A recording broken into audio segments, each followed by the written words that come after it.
Assalamualaikum warahmatullahi wabarakatuh. Waalaikumsalam warahmatullahi wabarakatuh. Kabarnya Bapak? Alhamdulillah. Semangat untuk belajar. Alhamdulillah. Ada sebuah hadis menyatakan bahwa saya kebaikan yang tersusun di ilmu Allah berikan kemudahan. Dan siapa yang bersuci dalam menuntut ilmu, maka dia akan menggunakan dalam menuju surga. Maka Bapak di sini menggunakan dalamnya menuju surga. Nah, baik, Bapak semuanya. Untuk hari ini cukup kira-kira cukup Bapak lihat.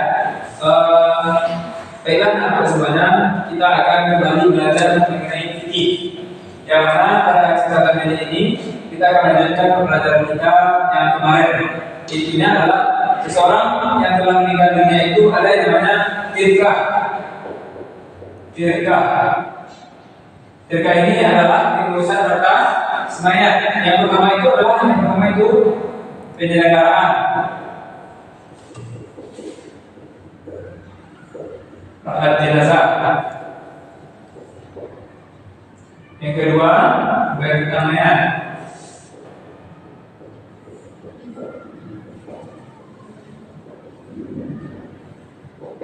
Ketiga, wasiat. Empat, bagi waris.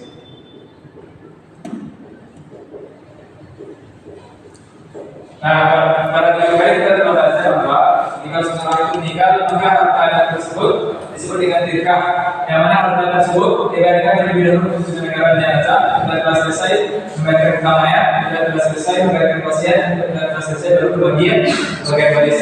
Nah, pada kesempatan kali ini kita akan membahas yang dua ini, wasiat dan pembagian waris. Karena kejelasan hukum waris dan wasiat di dalam Islam. Baiklah, di sini kita semuanya di sini jelaskan dengan hukum waris dalam bumi, pembagian harta pusaka kepada waris-waris mengikut syariat Islam yang dinaikkan ke dalam negeri dalam keadaan sosial dan ekonomi masyarakat Islam. Nah, jikalau seseorang meninggal dunia, seseorang tersebut meninggalkan rumah, meninggalkan mobil, meninggalkan perusahaan. Nah, jika hal tersebut menjadi apa dia akan meninggal? Jadi harta warisan. Nantinya siapa yang akan menjadi mana? Bisa saja yang menerimanya nanti kalau meninggal suami, dengan istrinya, ataupun ibunya, atau ayahnya, anaknya, cucunya, ataupun keponakannya, atau hal-hal bagian-bagian yang lainnya. Nah, dari sini ilmu waris ini ya adalah tujuannya adalah keadilan sosial dan ekonomi masyarakat Islam. Karena pada masa ilmu waris itu sebelum datangnya Islam itu sangat tidak ada keadilan, tidak ada namanya keseimbangan. Yang mana didapatkan waris yang buat hanya untuk laki-laki saja, tidak dapatkan untuk perempuan. Dan itu sangat bertentangan dengan syariat Islam. Nah, oke, kita lanjutkan. Selanjutnya adalah prinsip waris dalam Islam. Nah, prinsip waris dalam Islam itu pembagian harta pusaka dalam Islam itu adalah adil dan saksama. Nah, jadi di sana itu adalah adil. Kenapa?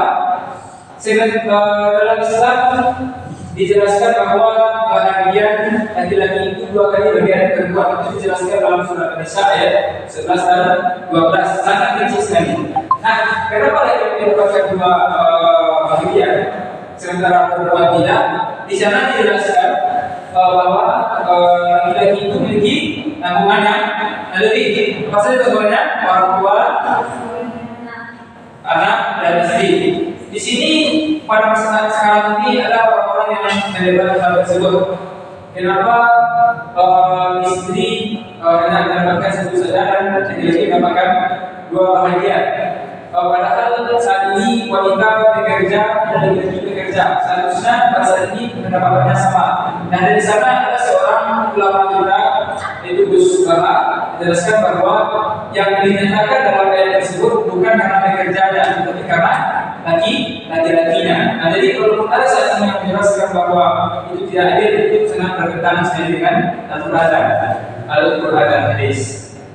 Nah, oke, selanjutnya yaitu peranan wasiat.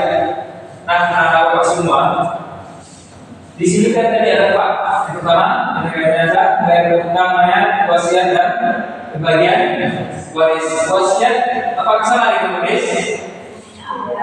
Beda. Nah, wasiat itu mana yang kebetulan bagian wasiat pada bagian waris?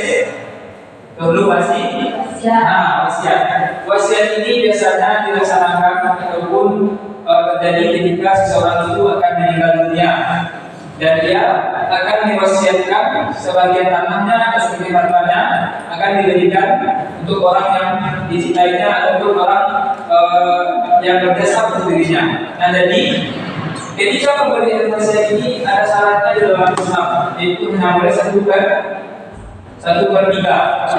Nah, jikalau seandainya anak bapak Yahudi meninggal, hartanya itu ada 2M, berapa 1/3-nya?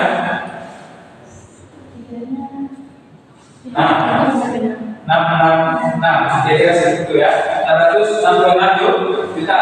Jadi wasiat tidak boleh lebih 1/3 ini. Nah, oke, kita lanjutkan.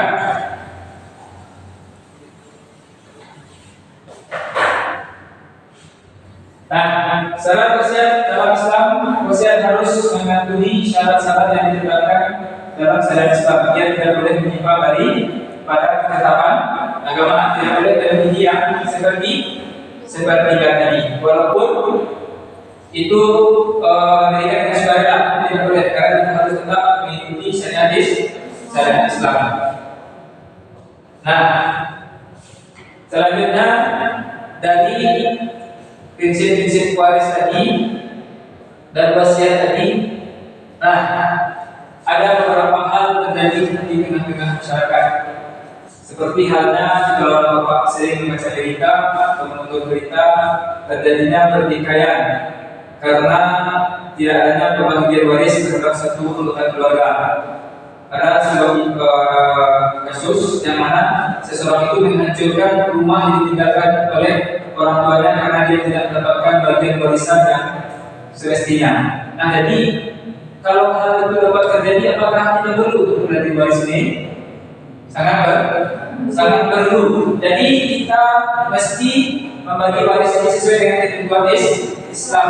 Kita tidak boleh membiarkan warisan itu, bahkan kita dianjurkan bersegera membagi warisan. Akhirnya setelah selesai tiga ini, 1, 2, 3 ini selesai semuanya, baru membagi waris. Bahkan sebelum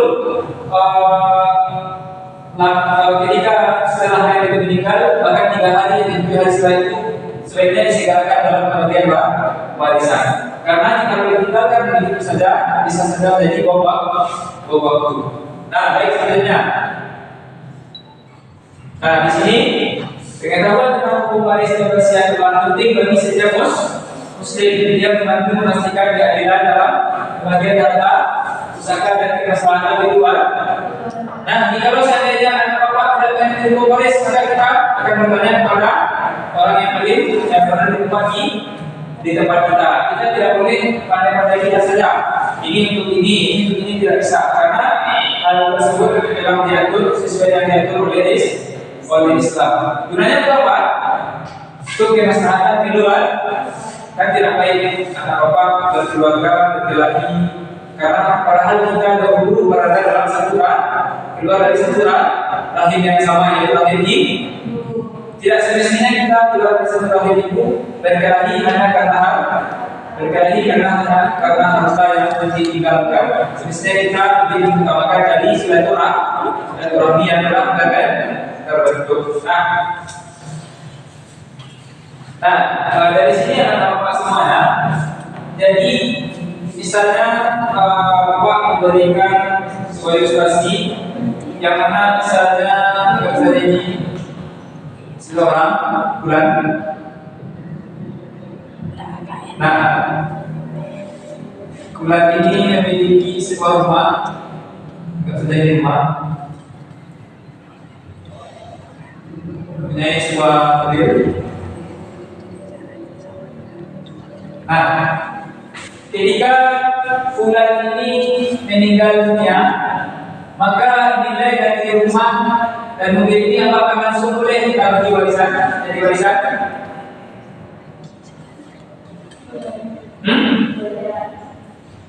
Bagaimana Bapak? Jadi gimana? Itu warisan sebulan. Ya, apakah langsung boleh kita bagi warisan si bulan ini meninggal dunia, lalu dia meninggalkan sebuah rumah dan sebuah mobil. Nah, dari harga kehidupannya ini setelah dijual, apakah boleh langsung dibagi dari warisan? Belum. Apa dahulu yang pertama? Katakan jenazah yang pertama. Setelah itu membayarkan hutang. Setelah itu menunaikan masih baru boleh Pak. Tidak boleh langsung dibagi Pak. Itu kalau langsung dibagi waris nanti yang ketiga ini nanti tidak terbayarkan atau tidak tertunaikan. Jadi anak-anak Pak semuanya, setelah kita berada di tentang waris dari pasien ini, mengharapkan harapan dapat nantinya ketika berada pada masing-masing ini nantinya dapat menjalankan kewajiban kita berada di sini, terutama kita harus menjaga keluarga kita. Jangan sampai karena harta yang sedikit merusak hubungan darah kita. Kita terlahir dari satu rahim yang sama. Itu merupakan hal yang sangat tidak baik. Nah, jadi wasiat dan waris ini adalah berkaitan dengan harta si mayat, dan hanya boleh diselesaikan dengan urutan ini. Dengan telah kita bayarkan dengan jenazah, bayar utang mayat, wasiat baru boleh bagian warisan. Baiklah, anak-anak semuanya, kita cukupkan pembelajaran kita pada hari ini. Semoga pembelajaran ini dapat bermanfaat. Mari kita tutup dengan doa kafaratul majlis. Subhanallahumma wa bihamdika, asyhadu an la ilaha illa anta, astaghfiruka wa atubu ilaik. Assalamualaikum warahmatullahi wabarakatuh.